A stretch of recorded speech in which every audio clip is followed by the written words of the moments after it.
Selamat sore bagi kita semua, dimanapun kita berada, dalam situasi apapun, kiranya damai dan sukacita daripada Roh Kudus boleh memimpin kita mengikuti kelas yang ke-6 ini. Hari ini kita secara khusus akan belajar tentang tulip, dan kita akan membaca beberapa dasar firman. Pertama, Yohanes 15 ayat 16, kita akan baca bagian ini. Mari kita baca, 1, 2, 3, ya. Bukan kamu yang memilih aku, tetapi akulah yang memilih kamu. Dan aku telah menetapkan kamu, supaya kamu pergi dan menghasilkan buah. Dan buahmu itu tetap, supaya apa yang kamu minta kepada Bapa dalam namaku, diberikannya kepadamu. Ya. Yohanes 15 ayat 16 ini adalah satu kesatuan, untuk kita mengerti Kristus adalah pokok anggur dan kita adalah rantingnya. Jadi apapun yang kita minta dalam nama Bapa itu berkaitan dengan bagaimana kita mau berbuah di dalam Tuhan. Bagaimana kita mengisi keselamatan kita di dalam Tuhan. Nah, selanjutnya kita akan membaca dari 2 Tesalonika 2 ayat 13. 1, 2, 3, iya. Akan tetapi kami harus selalu mengucap syukur kepada Allah karena kamu, saudara-saudara yang dikasihi Tuhan. Sebab Allah dari mulanya telah memilih kamu untuk diselamatkan dalam roh yang menguduskan kamu dan dalam kebenaran yang kamu percayai. Nah, kembali lagi Rasul Paulus dalam konteks ini mengingatkan kepada kita bahwa Allah dari mulanya telah memilih kamu. Jadi ada foreordination. Diselamatkan dalam roh untuk kita dikuduskan dalam kebenaran yang kita percayai. Efesus 1 ayat 4 sampai dengan 5, kembali kita baca bagian ini. 1, 2, 3, ya. Sebab di dalam Dia Allah telah memilih kita sebelum dunia dijadikan, supaya kita kudus dan tak bercacat di hadapannya. Dalam kasih Ia telah menentukan kita dari semula oleh Yesus Kristus untuk menjadi anak-anaknya, sesuai dengan kerelaan kehendaknya. Kembali lagi, memilih kita sebelum dunia dijadikan, ada foreordination. Tujuan supaya kita kudus, tak bercacat di hadapannya. Dan dikatakan, dalam kasih Ia telah menentukan kita dari semula oleh Yesus Kristus untuk menjadi anak-anaknya sesuai dengan kerelaan kehendaknya.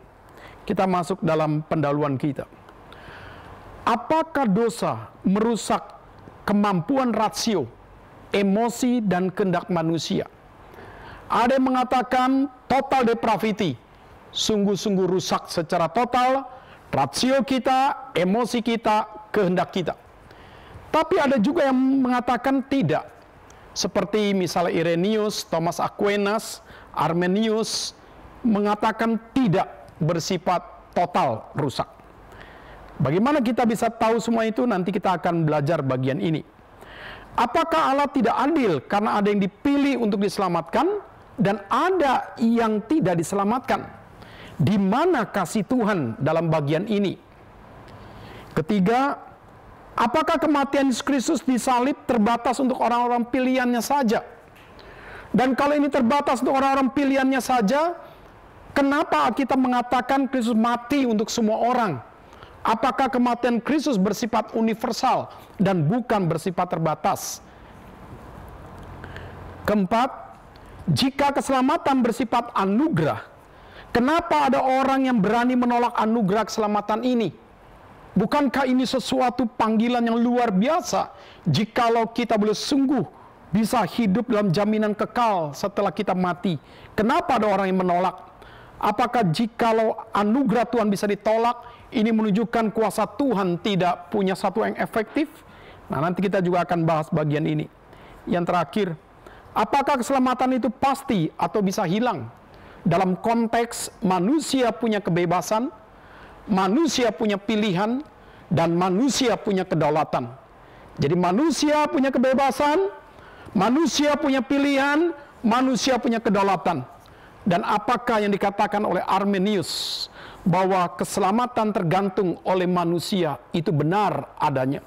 Dan kenapa ada perkumpulan pada waktu kita tahu di Synod of Dort 154 kali, mereka 7 bulan ya, menentukan akan konsep, bagaimana melawan konsep-konsep Arminian, bagaimana melawan konsep-konsep yang membangun teologi hanya bersifat antroposentris, tidak bersifat teosentris.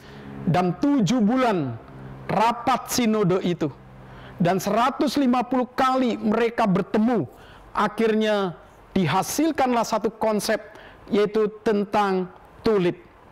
Nah, tulip ini bukan berarti itu bunga yang dari Turki yang dikembangkan di Belanda. Tulip ini satu ringkasan konsep keselamatan berdasarkan Alkitab dari perspektif daripada Calvin itu sendiri. Jadi kalau ada yang mengatakan 5 pemikiran Calvin, tulip, itu terlalu sempit, Saudara. Calvin banyak sekali limpah membahas akan pengertian firman dalam Institutio, itu lebih dalam, lebih luas daripada tulip itu sendiri. Jadi tulip ini adalah satu ringkasan konsep keselamatan dalam perspektif daripada Synod of Dort, dari kacamata daripada Calvin. Kita masuk dalam pembahasan kita yang pertama, yaitu tulip. Yang pertama disebut total depravity. Saya lebih suka juga memakai kata total inability. Jadi kita rusak total. Kita benar-benar total itu tidak mampu. Ya. Tidak mampu setelah manusia jatuh dalam dosa. Jadi dosa itu merusak akan emosi, rasio, dan kehendak. Ya, nanti bagian-bagian di bawah ini, Bapak Saudara perhatikan, nanti kita baca setelah saya menjelaskan dulu bagian di atas. Alkitab mengatakan, pada mulanya Allah mencipta manusia, bukan bermaksud untuk manusia itu melawan Tuhan. Bukan bermaksud untuk manusia itu menjadi rusak. Tetapi Allah memberikan kebebasan. Allah memberikan pilihan kepada manusia. Allah memberikan satu pribadi yang unik yang punya kedaulatan. Dan Alkitab mencatat bahwa Adam dan Hawa jatuh di dalam dosa karena bujuk rayu setan. Dan kejatuhan manusia setelah dicipta oleh Tuhan, ini adalah kejatuhan di dalam waktu. Ya. Jadi setelah Allah menciptakan segala sesuatu, termasuk waktu, dan disitulah Adam dan Hawa jatuh di dalam waktu. Dan kedua, Adam dan Hawa jatuh dalam kebebasannya, jatuh di dalam nilai tanggung jawabnya. Dan kita sudah belajar kebebasan Adam dan Hawa itu adalah kebebasan yang netral. Jadi bisa pro ke Tuhan dan juga bisa pro daripada ke iblis. Dan ini adalah sesuatu yang memang Tuhan berikan kepada Adam dan Hawa. Dan di sini kita lihat akibat kejatuhan itu, maka Adam dan Hawa dan kita semua daripada keturunannya, kita mendapatkan yaitu dosa warisan. Jadi akhirnya kita punya ketidakmampuan secara total. Dan ketidakmampuan ini adalah pertama ke rasio, kedua adalah ke emosi, dan yang ketiga kepada tindakan atau kehendak kita. Jadi secara rasio kita sudah menjadi pelacur-pelacur rohani. Secara rasio kita tidak akan bisa lagi mencapai standar kebenaran Tuhan. Secara rasio kita tidak bisa lagi membedakan mana yang benar, mana yang kudus, mana yang berkenan kepada Tuhan, dan mana yang sempurna. Secara emosi kita tidak bisa lagi, saudara, menjalankan satu emosi yang suci berdasarkan standar daripada Tuhan. Kita punya kepekaan emosi yang bersifat antroposentris. Kita punya kepekaan emosi yang diperbudak oleh keinginan dan kemauan kita. Jadi emosi kita menjadi emosi yang berdosa. Jadi emosi yang tidak selaras lagi dengan emosi kesucian hati Tuhan. Dan akibat dua ini, maka mau tidak mau kita mengatakan seluruh kehendak kita, tindakan kita pasti berbuat dosa. Maka saya lebih senang memakai total inability. Jadi ketidakmampuan total kita untuk berjalan dalam kesucian, untuk berjalan dalam kebenaran, untuk berjalan dalam nilai terang. Kenapa? Karena kita total sudah tidak bisa mampu. Alkitab mengatakan tadi dalam Kejadian 3 itu jelas Adam dan Hawa jatuh dalam dosa. Dan saya mengajak Bapak Saudara untuk melihat 1 Raja-Raja 8 ayat 46. Di sini dikatakan apabila mereka berdosa kepadamu, karena tidak ada manusia yang tidak berdosa. Jadi lihat dalam bagian ini, saudara, bagaimana Salomo menjelaskan bahwa tidak ada manusia yang tidak berdosa. Jadi apa artinya? Pasti berbuat dosa. Dan engkau murka kepada mereka dan menyerahkan mereka kepada musuh, sehingga mereka diangkut tertawan ke negeri musuh yang jauh atau yang dekat. Garis bawahi kata menyerahkan. Karena Yehuda tidak taat kepada Tuhan dalam surat Daniel, maka Tuhan menyerahkan Yoyakim dan Yoyakim kepada Nebukadnezar. Jadi Yoyakin diserahkan kepada Tuhan, kepada Nebukadnezar. Jadi di sini saudara jelas sekali bagian yang mengatakan manusia itu berdosa. Nah, di dalam 1 Raja-Raja 14 ya, ayat yang keempat dikatakan lagi dalam bagian ini ya, istri Yorebiam berbuat demikian, ia berkemas pergi ke Silo dan masuk ke rumah Ahia. Ahia tidak dapat melihat lagi, sebab matanya sudah kabur karena ia sudah tua. Di sini saudara menjelaskan kepada kita, saudara, ada umur yang akhirnya membuktikan kita masuk dalam proses waktu untuk kita tua, untuk kita akhirnya bisa juga mati. Nah, di dalam bagian ini saudara, semua kita akhirnya masuk dalam proses waktu yang akhirnya kita bisa mati karena umur. Jadi jelas sekali ini mengatakan demikian, saudara. Dan saya mengajak kita langsung nanti saudara baca di rumah Mazmur 143 ayat 2, Amsal 20 ayat 9, Pengkhotbah 7 ayat 20, dan saya mengajak kita nats daripada Roma ya. Mengajak kita membaca daripada Roma 3 ayat 10 sampai 18. Ini karena panjang, maka saya mengajak kita membaca bagian ini. Seperti ada tertulis, tidak ada yang benar, seorang pun tidak. Tidak ada seorang pun yang berakal budi. Tidak ada seorang pun yang mencari Allah. Semua orang telah menyeleweng. Mereka semua tidak berguna. Tidak ada yang berbuat baik, seorang pun tidak. Kerongkongan mereka seperti kubur yang ternganga. Lidah mereka merayu-rayu. Bibir mereka mengandung bisa. Mulut mereka penuh dengan sumpah serapah. Kaki mereka cepat untuk menumpahkan darah. Keruntuhan dan kebinasaan mereka ditinggalkan di jalan mereka, dan jalan damai tidak mereka kenal. Rasa takut kepada Allah tidak ada pada orang itu. Nah, di sini saudara, jelas sekali saudara, Alkitab menjelaskan kepada kita ada aspek nilai total depravity, total inability. Nah, di sini kita melihat akibat dosa itu sendiri, maka kita bisa lihat dalam satu kesimpulan bahwa sinful nature menghancurkan kehendak bebas manusia. Jadi kalau dikatakan total depravity, manusia sungguh-sungguh rusak, itu rusaknya bukan sesuatu yang limited. Bahwa ada yang mengatakan seperti Irenaeus dan seperti Thomas Aquinas, pikiran manusia itu genuine. Pikiran manusia itu sejati. Hati memerani nurani manusia itu masih netral untuk bisa mengerti dan mengenal Tuhan. Alkitab tidak pernah mengatakan demikian. Dan di dalam konsep daripada Arminius juga dikatakan bahwa kehendak bebas manusia bisa menentukan akan pilihan dan nasibnya. Nah, di sini saudara, mereka percaya sekali kehendak bebas manusia bisa mendorong dan bisa menggerakkan manusia untuk mengenal Tuhan. Alkitab dengan jelas mengatakan bahwa sinful nature menghancurkan kehendak bebas manusia. Jadi apa yang dikatakan Salomo? Manusia pasti berbuat dosa. Ini jelas, saudara. Yang kedua, manusia tidak berdaya untuk memperbarui dirinya sendiri, kecuali Allah Roh Kudus bekerja ya dalam diri orang tersebut, saudara. Nah, di sini apa artinya, saudara? Artinya menjelaskan kepada kita bahwa manusia tidak bisa punya inisiatif yang bersifat punya kemampuan mencapai kesucian Tuhan. Manusia tidak bisa memperbarui dirinya sendiri.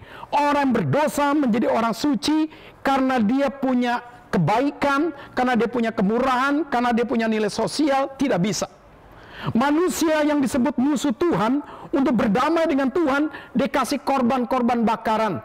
Maka dengan seperti itu, manusia bisa didamaikan. Jawabannya tidak bisa. Kenapa, saudara? Kejatuhan manusia di dalam dosa adalah kejatuhan dalam waktu yang membuat manusia kehilangan daripada potensi, daripada hidup kekal dia. Dan akibat dosa adalah mati. Jadi dalam bagian inilah, saudara, tidak bisa manusia itu bisa mencapai kesucian Tuhan. Dan manusia secara rasio tidak bisa lagi mencapai akan pengenalan akan Tuhan yang benar. Secara emosi tidak punya lagi mendapatkan satu hati yang takut akan Tuhan. Secara kehendak tidak akan bisa berjalan kehendak Tuhan, kecuali Allah Roh Kudus bekerja dalam diri orang tersebut.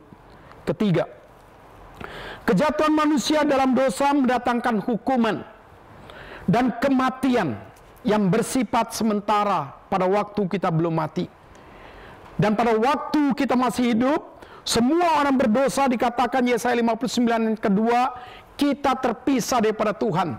Dan ini juga ditekankan dalam Efesus 2 ayat 1 dengan 2, kita rohaninya adalah mati. Dan nanti setelah mati, jikalau orang itu tidak sungguh-sungguh mendapatkan pembaruan daripada Tuhan, orang itu tidak sungguh-sungguh mendapatkan anugerah keselamatan daripada Tuhan, orang itu tidak sungguh-sungguh lahir baru dan bertobat, maka ada yang disebut namanya kematian kekal, yaitu dalam nilai hukuman Tuhan. Jadi jelas sekali di sini, saudara, dosa selalu punya nilai konsekuensi. Dan tidak ada kejatuhan itu bersifat relatif. Kejatuhan manusia bersifat mutlak. Dan kejatuhan manusia punya nilai akibat. Dan ini tidak bisa bersifat relatif. Karena jelas Alkitab mengatakan demikian. Nah, ini yang disebut pertama adalah sinful nature. Jadi natur kita, di dalam kacamata daripada Alkitab, kita berdosa. Dan Calvin mengatakan bahwa manusia tidak punya kemampuan untuk mengerti tentang hal-hal rohani. Dan bahkan dikatakan manusia tidak punya kemampuan untuk menjalankan hal-hal rohani, kecuali manusia itu sudah mendapatkan pembaruan daripada Tuhan. Ya, saya ulangi. Kecuali manusia itu sudah terlebih dahulu mendapatkan pembaruan daripada Tuhan. Itu kata Calvin. Dan Charles Roth mengatakan, pengetahuan manusia bisa memahami tentang pengetahuan tentang Tuhan. Tapi di dalam buku sistematik Charles Roth dikatakan, pengetahuan manusia bisa tahu tentang pengetahuan tentang Tuhan, tapi belum tentu bisa memahami hal-hal rohaninya. Nah, jadi dalam bagian ini, saudara, Charles Roth mengingatkan kepada kita, secara rasio manusia jatuh dalam dosa, bisa memahami tentang pengetahuan tentang Tuhan. Tapi menurut Charles Roth, manusia berdosa bisa tahu tentang Tuhan, tapi tidak bisa mengerti hal-hal rohani. Nah, sedangkan Calvin tahu tentang Tuhan, tapi belum tentu bisa menjalankan hal-hal tentang ketuhanan itu dalam dirinya sendiri. Kenapa, saudara? Ada kesenjangan. Jadi dalam bagian inilah konsep daripada Calvin, konsep daripada Charles Roth, kalau kita gabung ini, saudara, menjadi indah. Apa artinya, saudara? Artinya orang yang sudah jatuh dalam dosa, dia dengan usahanya sendiri untuk bagaimana mengenal Tuhan, dia berasakan dengan usahanya sendiri berjalan dalam Tuhan, tetap akan gagal. Dan kegagalan itu menunjukkan ada kesenjangan. Dan kesenjangan itu karena ada ketidakmampuan. Jadi ada aspek inability. Jadi kalau manusia terus masih bermain dalam ketidakmampuannya ini, dia kelihatannya saleh, dia kelihatannya rohani, maka apa yang dikatakan Yesaya, sesaleh-salehnya seorang di hadapan Tuhan tetap tidak saleh. Kenapa, saudara? Karena kesalehan di dalam ketidakmampuannya tidak diselesaikan, saudara. Nah, masih banyakkah orang bermain beragama seperti ini? Banyak. Masih banyakkah orang bergereja dalam pola seperti ini? Banyak. Masih adakah orang-orang Kristen yang mengaku Kristen tanpa Kristus ada seperti ini? Ada, saudara. Jadi ini jelas. Aspek yang pertama, total depravity, total inability.